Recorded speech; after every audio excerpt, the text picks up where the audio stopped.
দেশের একটা পরিবর্তন আমরা দেখতে চাই। 54 বছর দেখছি ভাই, আর দেখবো না। খালি ঠকবাজি করে, খালি মিশা কথা কয়। আমরা প্রতারিত হয়েছি বারবার। মাহাতির মোহাম্মদ মালয়েশিয়াকে কোথায় নিয়ে চলে গেছে? আমি নিজের চোখে মাহাতির মোহাম্মদকে দেখেছি। উনি মালয়েশিয়ার ক্যাপিটাল সিটিতে তার বউকে নিয়ে ঘুরতেছেন, দুজন শুধু মানুষ, তার আগেও পুলিশ নাই, পিছনে পুলিশ নাই। আর আমার দেশে একটা রাষ্ট্রপতি যদি কোথাও ঢোকে, সারাদিন রাস্তা বন্ধ। এই দৃশ্যগুলো আমরা দেখতে চাই না, এগুলো আমরা দেখতে চাই না। বহু কিছু দেখেছি আমরা। সাইয়েদনা আবু বকর রাদিয়াল্লাহু তাআলা রাতের আধারে খালি পায়ে হাঁটতেন। কি খালি পায়ে হাঁটতেন? ওমর ফারুক রাদিয়াল্লাহু আনহু একদিন বলে ফেললেন, ভাই আবু বকর, খালি পায়ে হাঁটেন কেন? পাথরের সঙ্গে আঘাত লেগে পা ফেটে যাবে, চামড়া ফেটে রক্ত বের হবে। সাইয়েদনা আবু বকর বলেন, ভাই ওমর, রাতের বেলা জুতা পায়ে হাঁটলে পরে জুতার সঙ্গে পাথরের আঘাত লাগবে, আওয়াজ হবে। আমার দেশের নাগরিকের ঘুম নষ্ট হলে কিয়ামতের দিন জবাব দিতে হবে আল্লাহর আদালতে। আল্লাহু আকবার। কি ভয় পেয়েছেন তারা? আর একজন নেতা আসবেন, সমস্ত ট্রাফিক কন্ট্রোল করে, সব ট্রাফিক গুলো জামজুম লাগায়া দিয়া সব বন্ধ করে আছেন। কে বলেছে আপনার এমন আচরণ করার জন্য? না, সবার জন্য অধিকার কি অসমান না সমান? বলেন সমান। মসজিদে দখল কিন্তু করে, দেখবেন মসজিদ সামনের কাতারের 3-4 লাইন যাই নামাজ দিয়ে দখল আছে না? আছে না? এরকম আছে না? দখল আছে না? মসজিদে দখল, জায়গাও দখল করে। কখনো এটা উচিত নয়। আমার বন্ধুগণ, একটা ইতিহাস মনে পড়লো আমার এই মুহূর্তে। আমার নবীজির ইন্তেকাল হয়ে গেছে, ইন্তেকালের প্রায় 2 বছর পার হয়ে গেছে। সাইয়েদনা ওমর ফারুক রাদিয়াল্লাহু তখন খলিফাতুল মুসলিমিন, 2 নম্বর খলিফা। সাইয়েদনা আলী রাতের বেলা তিনি ঘুমিয়ে পড়েছেন। ঘুমের মধ্যে তিনি স্বপ্নে দেখেন আমার নবীজি তার দরজার সামনে হাজির হয়ে সালাম দিচ্ছে। রাসূল সালাম দিলেন, তিনি সালামের জবাব স্বপ্নের মধ্যে নিলেন। স্বপ্নে যে ব্যক্তি রাসূলকে দেখতে পায় সে কি মিথ্যা দেখে না সত্য দেখে? কারণ নবীর সূরত শয়তান কোনদিন ধারণ করতে পারে না। রাসূলকে দেখার শখ কি সবার আছে নাকি? সবাই কি দেখতে চান? দেখতে চান না সবাই? সবাই বলি আল্লাহুম্মা সাল্লি আলা মুহাম্মাদ ওয়া আলা আলি মুহাম্মাদ কামা সাল্লাইতা আলা ইব্রাহিম ওয়া আলা আলি ইব্রাহিম ইন্নাকা হামিদুম মাজিদ। আল্লাহুম্মা বারিক আলা মুহাম্মাদ ওয়া আলা আলি মুহাম্মাদ কামা বারাকতা আলা ইব্রাহিম ওয়া আলা আলি ইব্রাহিম ইন্নাকা হামিদুম মাজিদ।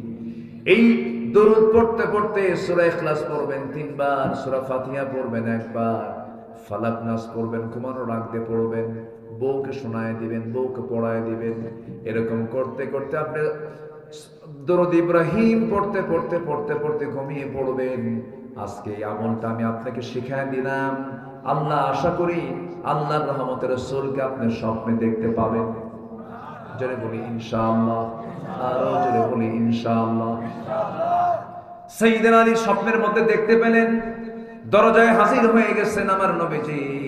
সালাম দিয়ে ভিতরে ঢুকে তার শিয়রে বসে গেছেন। বসে বলছেন, আলী, বহুদিন দেখা হয় না, আজকে তোমার সঙ্গে দেখা করতে আসলাম, মুখটা ফাঁকা করো। মুখটা ফাঁকা করলেন তিনি। অনেকগুলো খেজুর হাতের মধ্যে ছিল, সেখান থেকে একটা খেজুর নিয়ে 3 আঙ্গুলে তার মুখের মধ্যে উঠায়া দিলেন। তিনি খেলেন। খাওয়া মাত্রই তিনি ঘুম থেকে জায়গা পেয়ে দেখেন তাজা খেজুরের স্বাদ আলীর মুখে ফুটে উঠেছে। ওযু বানালেন, নামাজে দাঁড়ালেন, অত্যন্ত আনন্দিত হয়ে চোখের পানিতে তিনি আল্লাহর কাছে শুকরিয়া আদায় করলেন, সেজদার মধ্যে কাঁদলেন। ফজরের আযান যখন হয়ে গেল, ফজরের নামাজ পড়ার জন্য মসজিদের দিকে রওনা করলেন। নামাজের ইমাম কিন্তু কোনো বেতনভুক্ত ইমাম নন। ইসলামের রাষ্ট্রের বৈশিষ্ট্য হলো মসজিদের দায়িত্ব পালন করবেন তিনি, যিনি বিচার করবেন, যিনি শাসন করবেন, যিনি দেশ চালাবেন। আঞ্চলিক যারা শাসক হবে, ডিসি নামাজ পড়াবে, এসপি নামাজ পড়াবে, প্রশাসক নামাজ পড়াবে, রাষ্ট্রপতি নামাজ পড়াবেন। আমার বন্ধুগণ, আমার দেশ সেই দিন শান্তি হবে যেদিন দেখব বাইতুল মুকাররমের ইমাম কোনো বেতনভুক্ত ইমাম না হয়ে রাষ্ট্রপতি যেদিন বাইতুল মুকাররমের নামাজ পড়িয়েছেন সেই দিন দেখবো আমরা এই দেশে শান্তি এসেছে। আসতে কোন কেন, আসতে কোন কেন? আমরা বেতনভুক্ত ইমাম বাইতুল মুকাররমে আমরা দেখতে চাই না। আমাদের প্রত্যাশা হলো রাষ্ট্রপতি হবেন বাইতুল মুকাররমের খতিব।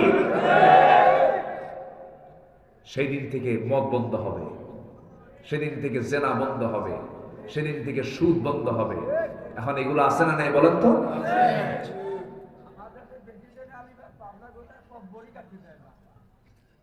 কষ্ট দিচ্ছি আপনাদের, কষ্ট দিচ্ছি নাকি আপনাদের? আমার বন্ধুগণ, সাইয়েদনা আলী ওযু বানায় মসজিদের দিকে চলে গেলেন।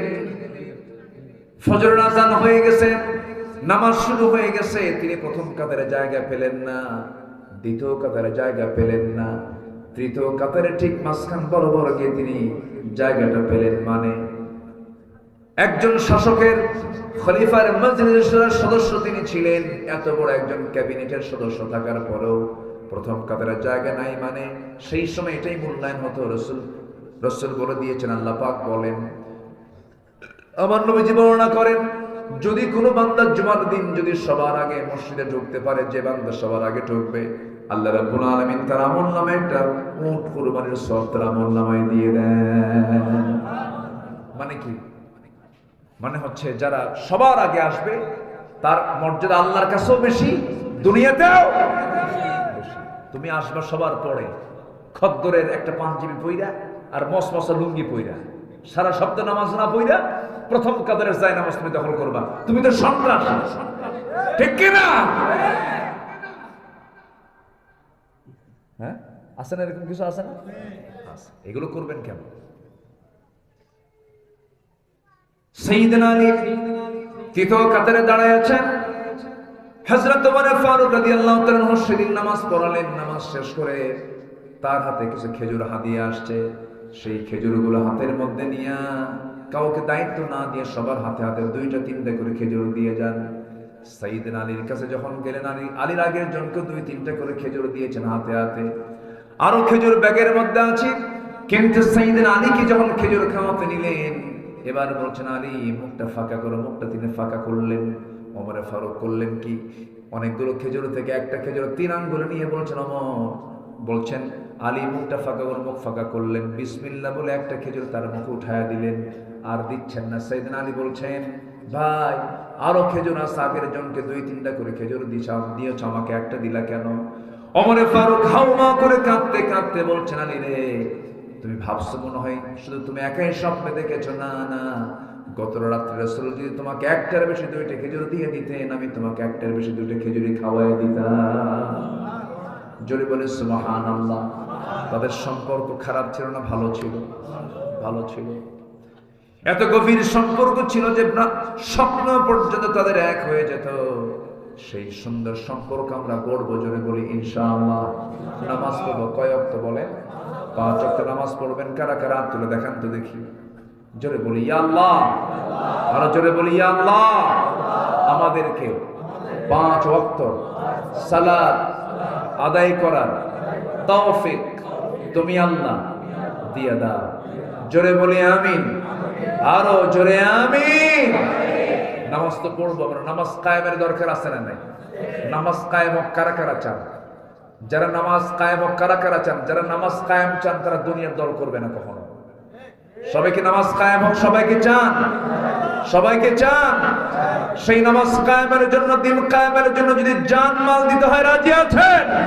রাজি আছেন কারা কারা? হাত উঁচু করে একটু আল্লাহর স্লোগান দিয়ে দেন।